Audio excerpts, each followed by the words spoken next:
Okay, that brings us to the last item on our agenda.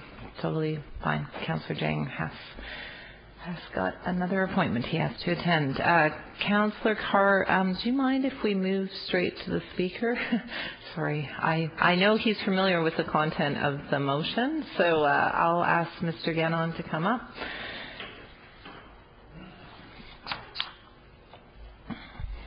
You probably now know more about the procedure bylaw than you ever really wanted to know. True. So I know you know how long you have to speak. Okay. Yeah, I know. Thanks for your patience.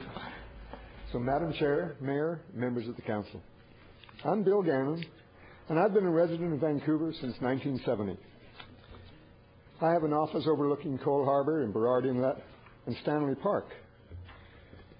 Mayor Robertson, I'm the one who sent you the risk assessment 2 years ago, nearly 3 years ago, May 2009, in which I pointed out at that time that in the South Korea harbour of Malipo, on December 7, 2007, a barge broke loose in a storm because of a cable malfunction, and it slammed into an oil tanker and released 2.7 million gallons of crude oil into the beautiful, it's the longest beach in Korea. Beautiful beach, totally the whole beach is ruined, just because of a cable malfunction. Kinder Morgan now proposes to increase the risk that I talked about 3 years ago by 10 times. They want to have 700,000 barrels of oil a day, which will fill 10 tankers per week to travel,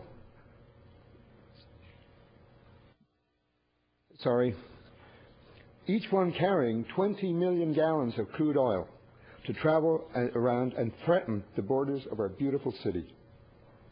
Now, I've heard it said that this matter is not within the city's jurisdiction because waterborne shipments are regulated by Transport Canada. But it is within the jurisdiction of the city to protect the immediate and long-term well-being of the city and its citizens, as described in the principles and mandate of a sustainable Vancouver. I quote from your website, "Sustainability requires integrated decision-making that takes into account economic, ecological, and social impacts as a whole." Now is the time for such decision-making. It's time for Vancouver, the green city of 2020, to stand up and be registered as a stakeholder and to speak up about the risk that we are all being asked to accept. The immediate and long-term assets of Vancouver at risk, with daily shipments of crude oil around Stanley Park and the beach, and the immediate and long-term assets of Vancouver at risk with the daily shipments of crude oil are Stanley Park, the beaches in English Bay, the reputation of Vancouver as a green city. I could go on, but I must limit myself to 5 minutes. The only economics I've heard supporting the shipment of Alberta crude oil is in the national interest and royalties to Albertans. Wouldn't refining oil in Alberta make more sense and be more beneficial to Canadians by keeping the oil on the continent, considering the long term, oil for our children? On the other side of the economic equation of the damage of a spill are our tourism industry, real estate values. I could go on. I see that the Financial Services Department of our city is responsible for risk management and treasury. Maybe they can clarify the monetary value of the assets of the city that are a risk so that you can measure this using your own numbers. Stakeholders are defined by the Transport Canada PRMM process as any individual, group or organization able to affect or be affected by or believe it may be affected by a decision or activity. In 2008, I was surprised to learn about the 2008 Port Metro Vancouver risk assessment of shipping, of the risky venture of allowing crude oil traveling through the Second Narrows, the narrowest channel in the world that allows crude oil tankers, and allowed the tankers to go underneath a bridge that has supports of only 500 feet apart, a railway bridge. The tankers can only leave at high tide in order to clear the bottom of the channel by a few meters. And as they toboggan through these two supports holding up the bridge, I mean, I just pray that a malfunction such as a rudder failure or one of the other 10 risks that were identified by Port Metro Vancouver, that they, through this thing, found ways to say, well, that won't happen and that won't happen and blah, blah, blah. I fully support motion B2 by Adriane Carr. It will be a signal to the oil industry, to the federal government, and to our citizens that the City of Vancouver is concerned about the proposed tenfold increase in the risk of crude oil spill in the waters that surround us. I'd like to add that any further support the City can do in helping the citizens of Vancouver tell the federal government what we think about crude oil being passed through our city, anything the City can do, a referendum or something that would focus attention to it and make the point. So I thank you all for the opportunity to talk. I don't think I've done my 5 minutes yet, but I'm ready for questions. You're a little over, but I figure anyone that would stick around for 4 hours to the other items probably deserves a tiny bit extra time. Well, Councillor Carr, did you have questions for Mr. Adams? Yes, thank you. Thanks so much for your patience. It's been a long morning. It's nice to see democracy in action.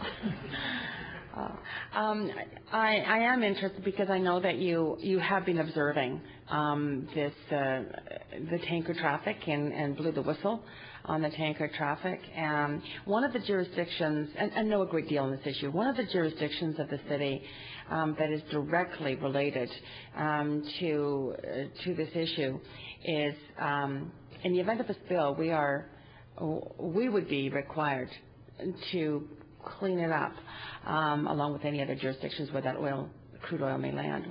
What's your knowledge about the difficulty of that and the expense and the possibility even of achieving that objective of the cleanup? This is a huge risk. Okay, it's a huge risk, and the research I've done into it, first of all, the person responsible for the cleaning up of the oil is the owner of the ship, of the tanker that spilled the oil. Now, if they have insurance, which they may have, up to, I think, $3 million, it's a low amount of insurance that they need. But if they go broke, it's up to the taxpayers to clean up the spill, and that's us. Now, responsibility moves from the Department of Transport to the Department of the Environment as soon as there's a spill. So the Department of Transport can wash their hands and have nothing to do with it. It's now up to the Coast Guard and the thing. So who pays for it? Taxpayers, over and above whatever insurance the tanker, which was probably most of them are. For instance, Exxon doesn't own any tankers ever since the spill up in Alaska. All the tankers are now owned by flagship companies in places that are registered in Panama and so on.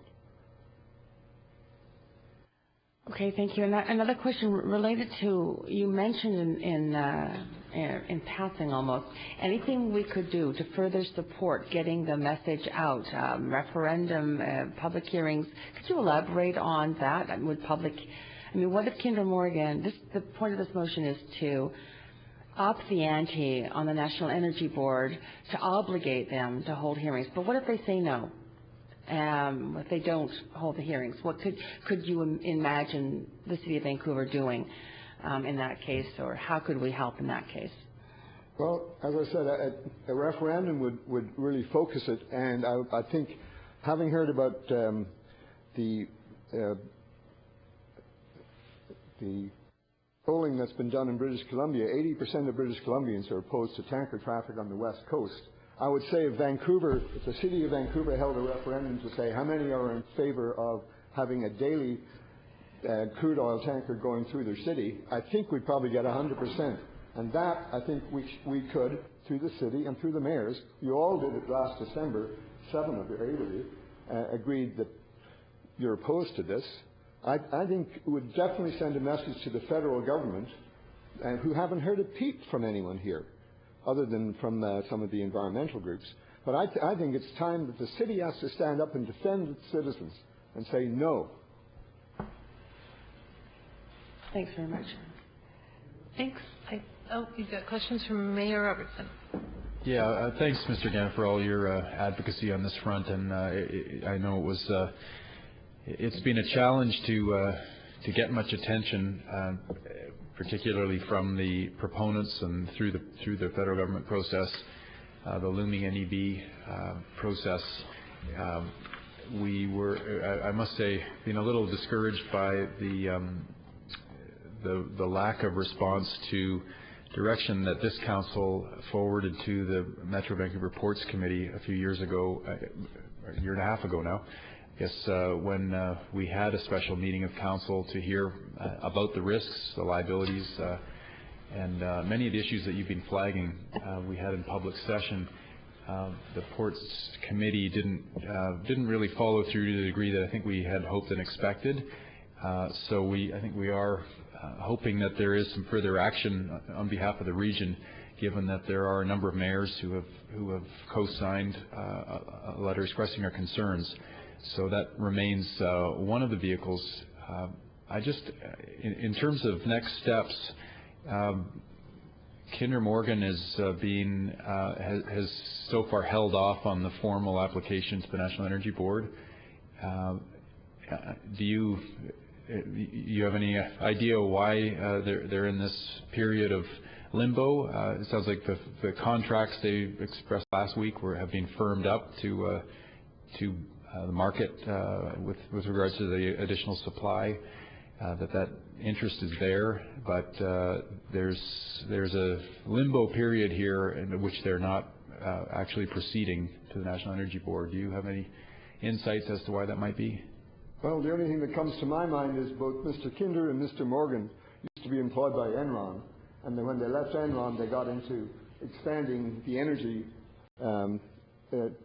throughout North America, but buying up pipelines. And Kinder and Morgan want this thing to happen. So I don't see they have any. I don't think they have any incentive to invite us in to discuss this. I mean, why would they?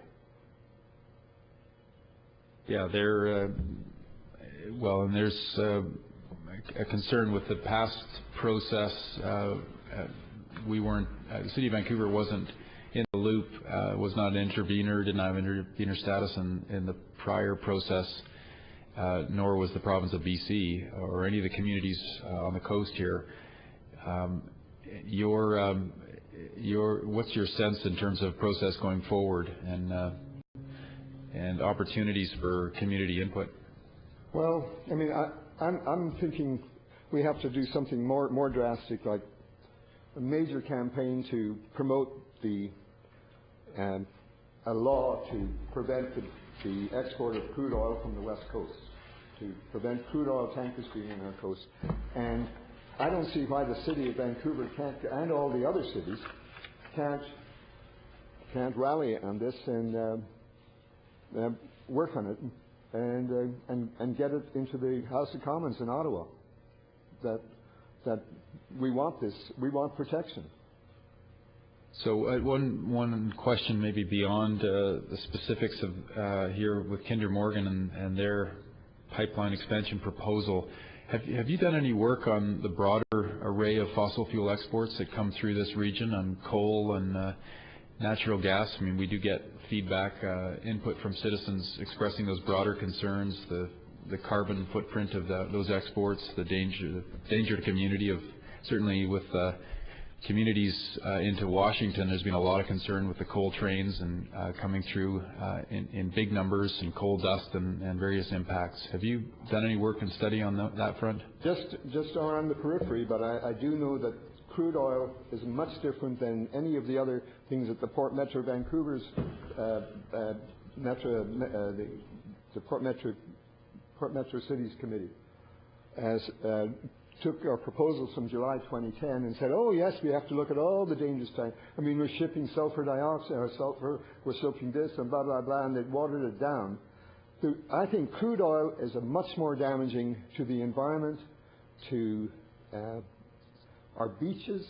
It's going to be in our sand for generations to come, and it'll all be because we didn't stop it. And I mean, there are alternatives. One is this double pipeline also happens to go down to Washington, to Anacortes, and it will be a much safer way to get the oil, if it has to get out of here, to take it down there. Why take it through the most beautiful city in the world? Why would you do that? And so, and then there's also the other alternative, which is refine the oil in Alberta and don't ship it. Keep it on the continent. Thanks for your support on this. Thanks, Mr. Thank Gannon. you very much. Okay, so we have a motion on the floor. I do have some amendments to it that I sent to the clerk. They are kind of wordy, partially because I don't think we've slept more than 5 hours collectively on every night combined this week, and partially because we have done work on this as a council in 2010 and 2011. We've met with Kinder Morgan. We've asked for this right from Kinder Morgan, the NEB, Port Metro. And I have to say my faith is probably even lower than the mayor's in terms of, I mean, it's great to reiterate the request. Awesome, but I suspect that we would end up back here anyway looking at what the next steps might look like. So this motion deals with those next steps. One is to reiterate to support the original and then add these in as 3 new ones, that we would reiterate our support for the 2011 UBCM motion that we helped sponsor, requesting that the National Energy Board, Port Metro Vancouver, and all appropriate federal ministers ensure that any applications to expand the amount of oil transported by pipeline or tanker in British Columbia undergo meaningful public consultation, including direct engagement with affected municipalities. Bearing in mind this is language from a provincially passed motion, but obviously relevant to Vancouver. The second one would be that further to the motion we passed as a council in July 2010 in response to the marine safety and oil tanker experts hearing that we had, that we asked staff to identify opportunities for public input. Ideally, this would be done by the federal or provincial authorities, federal particularly, but we've made so many requests around this, and we're just not getting the information that we need. So to try to go out and see if there are formal opportunities for public input, the second sentence in the second chunk of the motion says that in the event that there are no formal processes for public input, staff are requested to ensure that the public has ample and appropriate opportunity to inform council's formal input into the decision. The reason it's worded that way is we cannot ensure that they have formal input into a federal government process. We can advocate for it, but we can make darn sure that we are getting informed by them in what we're doing and allow them to be educated about the fact that it's going on. And the final one speaks to Mayor Robertson's sort of last points about the other things that the Kinder Morgan is just the latest in a long series of attempts to expand fossil fuel exports, whether they be crude oil or jet fuel up the river. I guess that's a different sort of issue, but the same risk. Putting a tanker in a river where you can't predict the levels with any certainty is just speaks a lot to how far along the path this has gone, and why it's important that we, put our foot down and make it clear about the risk that we see this potentially creating for our region, the coal trains, and of course now the province's plan to expand liquid natural gas, which I don't know that I agree with Mr. Gannon. I think a liquid natural gas explosion in Vancouver could be potentially very, ideally they wouldn't be suiting tanks in Vancouver, but you never know. I certainly would want to monitor that and make sure that that wasn't happening, and of course have concerns about any jurisdiction that has to play host to such a dangerous storage. So those are the motions, or the amendment to the motion. Councillor Carr. Thank you. I welcome the amendments to the motion, and if I can, Madam Chairperson, speak to my motion. Yes. Thank you. Introducing it.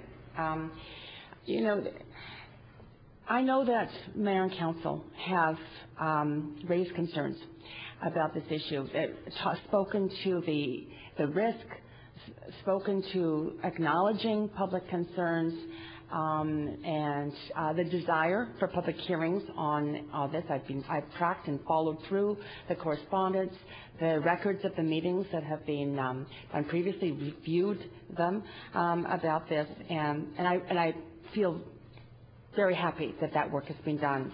The point of my motion is really to amplify those efforts at an opportune time. And I think timing is critical. I've been observing the actions of Kinder Morgan Canada, and I believe we all should be very upset, as has been pointed out already, that there were hearings regarding Kinder Morgan's application to the National Energy Board to allow it to enter into firm long-term contracts to export oil. We wanted, there were many people, including expressed by our mayor along with 7 other mayors, the wish that there had been hearings at that time. In this area, there weren't. The only hearing was in Calgary. And as expressed by Mr. Gannon, I don't think that they feel that there's any obligation, that is Kinder Morgan Canada, to necessarily consult. But more to the point, the National Energy Board has discretion over whether there would be any hearings. I've been in communication with individuals who have conferred with them and with some lawyers, Jessica Clogg, for example, of West Coast Environmental Law, around how we could up the ante, how we could up the obligation of the National Energy Board to require that there be hearings in Vancouver regarding any Kinder Morgan Canada applications to the NEB to expand its pipeline or its tanker traffic through Vancouver Harbour. And the advice that I was given was that we need to be on public record with Kinder Morgan. There may have been correspondence that has gone on and meetings that have gone on, but I could not track any public record if there's no motion to council that dealt specifically with advising Kinder Morgan Canada of our desire to be kept informed. That's why I brought this forward. The timing of it is critical because I was also informed that the sooner we do this, the better, and the more desirable time is prior to Kinder Morgan Canada forwarding any new application to expand its pipeline or the volume of oil it exports through Vancouver Harbour. I have been following the media, and Kinder Morgan has fast-tracked its plans since receiving the approval from the National Energy Board to move forward with the firm contracts. It has been assessing the market, and now based on the assessed market interest is proceeding with plans, and just this week has indicated that application might move forward imminently, like March. So my request is that we write a letter as mayor and council to Kinder Morgan Canada, that we request that they respond to us, because having the two-way flow of written information would be even more desirable, and that this be done expeditiously, knowing that there could be a application from Kinder Morgan Canada as early as, it's March 1st tomorrow. What is the date today? It's been a long week already. As early as tomorrow. Beginning of March is certainly one time period that I've heard. So I would welcome the support on this, and I'm again grateful for the amendments. If I can ask a few clarifying questions of you around the amendments. In amendment number 2,